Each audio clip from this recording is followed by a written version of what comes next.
The maintenance bay of the starship Celestial Pride hummed with activity as various alien species worked on their assigned tasks.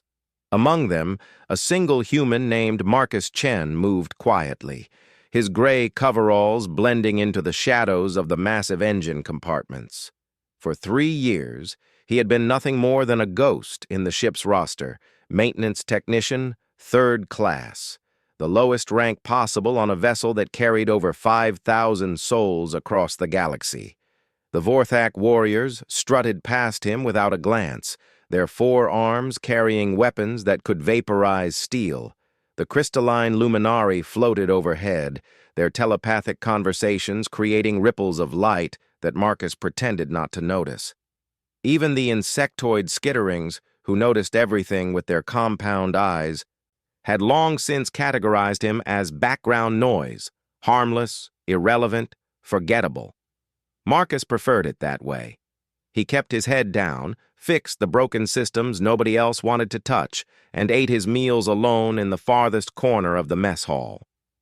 When other species boasted of their homeworld's conquests or their people's technological superiority, Marcus simply listened and nodded, offering nothing about Earth or humanity's capabilities.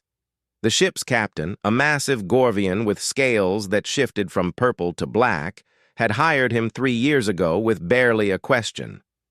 Humans were new to the galactic scene, discovered only a decade prior, and most species considered them primitive. Their homeworld had barely achieved faster-than-light travel. Their bodies were fragile compared to most species, and they lacked any obvious evolutionary advantages. No claws, no telepathy, no enhanced strength. Marcus had cultivated this image carefully. He moved slowly when others could see him, fumbled with tools when more prestigious crew members were watching, and always deferred to every other species' supposed superiority. The few times he'd been forced to interact with security checks or crew evaluations, he'd played the part of the bumbling human, grateful just to have a job among the stars. But in the darkness of the maintenance shafts, where no sensors reached and no eyes watched, Marcus moved with a different purpose.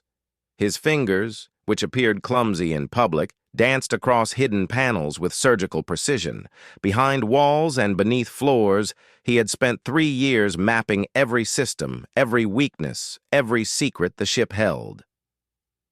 The Celestial Pride was more than a cargo vessel. It was a slave ship, disguised beneath layers of legitimate shipping contracts. Marcus had suspected it when he signed on, but confirming it had taken months of careful investigation. The lower holds, supposedly carrying agricultural supplies, actually contained hundreds of beings from recently conquered worlds, destined for the labor markets of the hegemony's core systems. He could have reported it to the Galactic Council, but Marcus knew how that would end. The Gorvian captain had connections, bribes in all the right places. The evidence would disappear, the witnesses would vanish, and one human maintenance worker would suffer an unfortunate accident in the vacuum of space. So Marcus had waited, planned, and prepared. Every maintenance shift, he had made subtle modifications. A rerouted power coupling here, a bypassed safety protocol there. The ship's systems still functioned perfectly, for now. But with the right sequence of commands, entered from terminals he had carefully hidden throughout the ship, the Celestial Pride would transform from a predator into prey. The day everything changed started like any other. Marcus was wedged inside a ventilation shaft, pretending to struggle with a simple filter replacement, when the ship's alarms began to wail. Not the standard alerts he had programmed into his hidden subroutines. These were different. Combat alarms. Through the grating, he watched as the crew rushed to battle stations. The main view screen in the corridor showed 3 ships dropping out of hyperspace, pirates, from the look of their cobbled-together hulls and mismatched weapons. The Ravagers, a coalition of species that had been terrorizing this sector for months. The Celestial Pride shuddered as the first volleys struck its shields. Marcus felt the vibration through the metal around him and made a quick calculation. The pirates weren't here for the official cargo. Somehow they knew about the slaves. This was a raid to steal the ship's living merchandise, to sell them to even worse fates than what awaited them in the hegemony. Captain Gorvax's voice boomed over the intercom, full of false bravado. "All hands to combat positions! We will crush these parasites!" But Marcus could hear the fear beneath the words. The Celestial Pride was a transport vessel with basic defensive weapons, while the pirates had come prepared for war. In the maintenance shaft, Marcus closed his eyes and made a decision. For 3 years, he had been a shadow, waiting for the perfect moment to free the slaves and expose the ship's crimes. But now, faced with raiders who would inflict even worse horrors, the situation had changed. The enemy of his enemy was not his friend. They were just another target. He slipped out of the shaft with practiced ease, his movements now fluid and purposeful. The corridor was empty, all hands having rushed to their combat stations. Marcus made his way to one of his hidden terminals, his fingers flying across the interface he had designed. Throughout the ship, his 3 years of modifications began to activate. In the armory, where Vorthak warriors grabbed weapons, the doors suddenly sealed with reinforced barriers Marcus had installed months ago. The warriors pounded on the metal, their forearms useless against locks designed to withstand hull breaches. In the bridge, console displays flickered and rearranged, showing false readings that would make accurate targeting impossible. But these were just distractions. Marcus's true destination was the cargo hold, where he had hidden his real tools, not the simple maintenance equipment everyone saw him carry, but the specialized gear he had smuggled aboard piece by piece. As he ran through the corridors, crew members who spotted him saw only the fumbling human technician fleeing in panic from the battle. The pirates breached the hull in Section 7, exactly where Marcus had calculated they would. It was the weakest point in the ship's armor, a flaw he had discovered and carefully kept secret. Ravager boarding parties poured through, a mix of Krellian shock troops with their bio-armor, Nexari hunters with cloaking fields, and corrupted AI drones that fired plasma bursts at anything that moved. The ship's security forces were scattered, confused by the malfunctioning systems, locked doors, and false sensor readings. Some fought bravely but died quickly, overwhelmed by the coordinated pirate assault. Others fled, seeking escape pods that Marcus had already programmed to launch empty, creating the illusion of a mass evacuation. In the chaos, nobody noticed one human technician moving against the flow of panic, heading deeper into the ship rather than away from danger. Marcus reached his hidden cache and quickly equipped himself. The maintenance coveralls fell away, revealing the skin-tight tactical suit underneath, human military grade, designed for operations in hostile environments. He strapped on the modular armor pieces, each one looking crude compared to alien technology, but hiding capabilities that Earth's special forces had developed in secret. The weapons came next, not the energy weapons favored by most galactic species, but kinetic firearms modified with human ingenuity.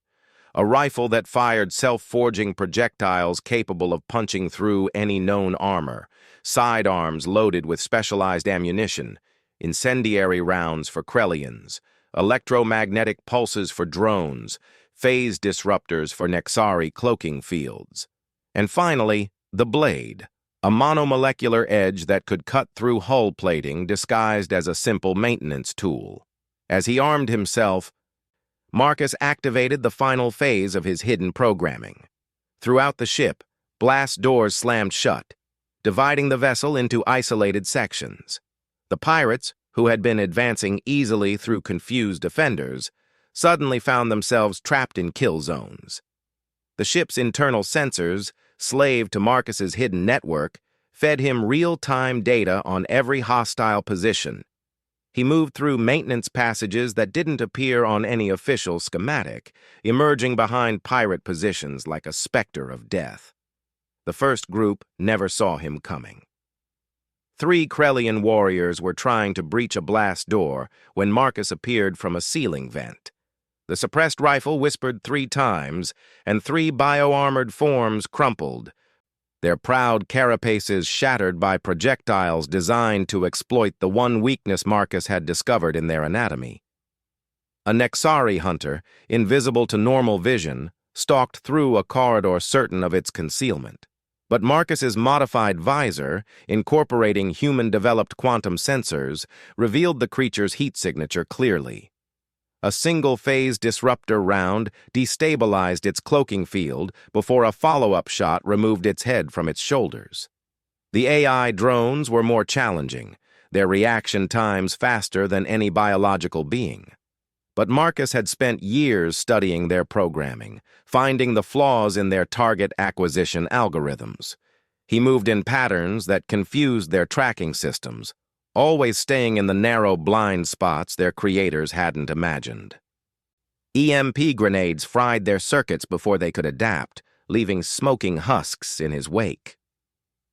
Word began to spread among both pirates and crew. Something was hunting the hunters. The Vorthak warriors, finally freed from the armory by security overrides, found corridors littered with dead raiders. Each kill was precise, professional, showing a level of lethality that none of them had ever associated with the clumsy human janitor. Captain Gorvax, monitoring from the bridge, watched in disbelief as the pirate forces were systematically eliminated. The tactical display showed a single unidentified combatant moving through the ship with impossible efficiency. "Who is that?" he demanded, his scales flickering between colors of confusion and fear. His sensor officer, a luminari whose crystalline form pulsed with nervous energy, could only respond, "Unknown, Captain. The readings don't match any species in our database. Whatever it is, it's killing them all." Marcus had been many things before becoming a maintenance technician. Earth's governments had shared only the most basic information with the galactic community, hiding the true nature of human warfare. They didn't know about the decades of conflict that had forged soldiers like Marcus, the enhancement programs that pushed human capabilities to their limits, or the warrior traditions that stretched back millennia. He reached the central hub where the main pirate force had established a command post. 17 hostiles, including their leader, a massive Gorvian even larger than Captain Gorvax, scarred from 100 raids. They had taken defensive positions, warned by the screams over their communications as their boarding parties were annihilated. Marcus could have picked them off from a distance, but he needed one alive. More importantly, he wanted them to know fear, to understand that they had made a fatal mistake in attacking this ship. He deliberately let them see him as he entered the hub, standing in the open doorway like an invitation. The pirates opened fire immediately, energy beams and plasma bolts converging on his position. But Marcus was already moving, his enhanced reflexes and predictive combat algorithms keeping him microseconds ahead of their targeting. He rolled, leaped, and twisted through the air, each movement calculated to place him where their fire wasn't. His return fire was economical, precise. No wasted ammunition, no spray and pray tactics. Each shot found its mark, joints in armor, vital organs, weak points that most species didn't even know they had. The rifle barked its deadly song, and pirates fell one by one, their superior numbers meaningless against human warfare doctrine. When his rifle clicked empty, Marcus didn't reload. Instead, he drew the blade and closed to melee range. The remaining pirates, conditioned to energy weapons and ranged combat, were unprepared for the brutal efficiency of human close-quarters battle.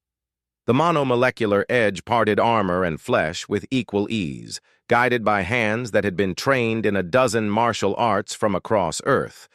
A Corellian warrior, proud of its species' strength, tried to grapple him. Marcus flowed around its forearms like water, the blade finding the nerve cluster at the base of its skull. A Nexari attempted to phase through him, only to discover that the blade existed in multiple dimensional states, a modification that had cost Earth scientists years to perfect. The enemy commander, the scarred Gorvian, backed away as his forces died around him. "What are you?" he growled, energy weapon shaking in his grip. Marcus approached slowly, blade dripping with multicolored blood. When he spoke, his voice was calm, almost conversational. "I'm human. We're new to your galaxy, so let me explain something your species never bothered to learn. We didn't evolve claws because we made weapons. We didn't develop telepathy because we mastered communication. We don't have natural armor because we learned to turn our enemies' strength against them." The Gorvian fired, a desperate last shot. Marcus tilted his head slightly, the energy beam passing close enough to singe his hair but never touching him. The blade moved in a perfect arc, and the pirate commander's weapon, along with the hand holding it, fell to the floor. "But most importantly," Marcus continued, pressing the blade to the Gorvian's throat, "we survived on a world that tried to kill us every single day. We fought each other for millennia, perfecting the art of death before we ever looked to the stars. Your species conquered worlds, we conquered ourselves, and that made us infinitely more dangerous." The pirate commander's eyes, all 6 of them, widened in terror as understanding dawned. The humans weren't prey. They had never been prey. They were apex predators who had chosen to hide their fangs until provoked. "Please," the Gorvian whispered, abandoning all pride. "Mercy." Marcus smiled coldly. "Mercy? Like the mercy you showed to the slaves you came to steal? Like the mercy Captain Gorvax shows to the beings trapped in his cargo holds?" He leaned closer. "You're going to live, pirate, but only so you can deliver a message." With surgical precision, Marcus carved symbols into the Gorvian's scales, not random wounds, but human military identification codes that would mean nothing to most species, but everything to those who knew how to read them. The pirate screamed but lived, the blade carefully avoiding vital areas while leaving marks that would never fully heal. "Go back to your fleet," Marcus commanded, stepping back. "Tell them what happened here. Tell them that humanity is watching, and we do not tolerate those who prey on the innocent. Your kind had free reign in this galaxy because the strong chose to ignore the weak. That ends now." The scarred Gorvian stumbled away, fleeing toward the single escape pod Marcus had left functional for this purpose. As the pod launched, carrying its traumatized occupant back to spread the word among the criminal underworld, Marcus turned his attention to the ship's internal communication system. Throughout the Celestial Pride, screens activated, showing his blood-splattered form to every survivor. The crew who had ignored him for 3 years stared in shock at the transformed human. Captain Gorvax's scales had turned pure white with fear, a color pattern that indicated absolute terror among his species. "Crew of the Celestial Pride," Marcus announced, his voice carrying the authority of someone who had just single-handedly eliminated an entire pirate raiding force. "I am Sergeant Marcus Chen, Earth Coalition Special Operations. For 3 years I have documented every crime committed on this vessel, every being sold into slavery, every bribe paid to corrupt officials." He held up a datapad, its screen showing scrolling files, video recordings, and transaction logs. "This information has already been transmitted to Earth Command, the legitimate Galactic Council representatives, and several major news networks. Your ship is now under human jurisdiction pending a full investigation." On the bridge, Captain Gorvax made a desperate decision. "All weapons! Target the human! Kill him now!" But when his weapons officer tried to comply, the consoles remained dead. Marcus's 3 years of modifications had ensured that the ship's offensive capabilities could be disabled with a single command, a command only he could give. "I wouldn't recommend resistance," Marcus continued, almost conversationally. "You've seen what one human soldier can do. Would you like to meet the full strike team waiting in stealth ships just outside your sensor range?" It was a bluff. There were no other ships. But after what they had witnessed, not a single crew member doubted his words. The human maintenance technician they had dismissed and overlooked had been a sleeping dragon, content to remain hidden until awakened. Now that dragon had shown its teeth, and the galaxy would never look at humanity the same way again. As security teams surrendered their weapons and the crew submitted to confinement pending trial, Marcus made his way to the slave holds. The beings trapped there, members of a dozen species conquered by stronger civilizations, looked up as their cages opened. They had heard the fighting, felt the ship shake with combat, but nothing had prepared them for their liberator.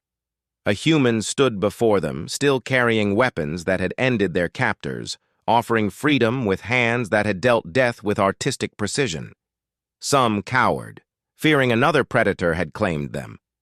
Others wept with relief, recognizing salvation regardless of its form. "You're free," Marcus told them simply.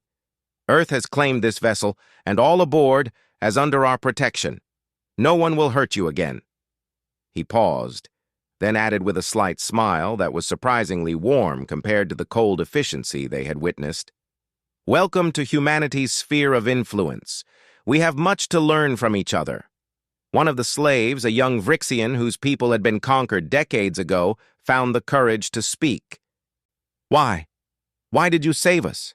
Your people have no stake in our fate." Marcus knelt to meet the child's eyes, his expression softening further. "On Earth we have a saying, 'The only thing necessary for the triumph of evil is for good men to do nothing.' My species might be new to the stars, but we've learned that looking away from injustice makes us complicit in it." He stood, addressing all of them. "Earth offers asylum to any who want it. We'll help you return to your homes if they're safe, or you can stay with us. Either way, you're under human protection now, and that means something. It means we'll bleed for you, fight for you, and if necessary, die for you. Because that's what humans do. We protect those who can't protect themselves." Word of the incident spread through the galaxy like wildfire. The Celestial Pride incident, as historians would later call it, marked humanity's true introduction to galactic society. Not as primitives grateful for inclusion, but as a species that had been quietly watching, learning, and judging. Other slave ships found their operations disrupted by maintenance failures that freed their cargo. Pirates reported encounters with human merchants who turned out to be military operators. Corrupt officials discovered that their bribes had been documented by human clerks who were actually intelligence agents. The Galactic Council, forced to acknowledge the evidence Marcus had provided, had no choice but to act on the slave trade they had ignored for so long. Humanity's sudden reveal of their true capabilities sparked fear in some quarters, but hope in many others. The oppressed saw potential allies, while oppressors realized a new predator had entered their hunting grounds. Captain Gorvax, awaiting trial in a human detention facility, asked Marcus during one of the depositions, "Why the deception? Why hide for so long?" Marcus set down the data pad he'd been reviewing and gave the question honest consideration. "Because we needed to understand you first. Earth has a long, bloody history of first contact going wrong. We've made mistakes, terrible ones, when we assumed we understood other cultures. So we chose to listen, to learn, to see who you really were when you thought no one important was watching." "And what did you see?" Gorvax asked, his scales dull with resignation. "We saw a galaxy full of wonders and horrors in equal measure, species of incredible nobility and shocking cruelty. We saw the strong prey on the weak while others turned away, and we decided that humanity would be different. Not conquerors, not judges, but guardians for those who needed us." He leaned back in his chair. "You hired me because you thought humans were weak, beneath notice. That assumption let me gather evidence for 3 years without suspicion. Your contempt was my camouflage, your dismissal my shield. And that's the lesson your species needs to learn. Never underestimate anyone based on appearance or reputation."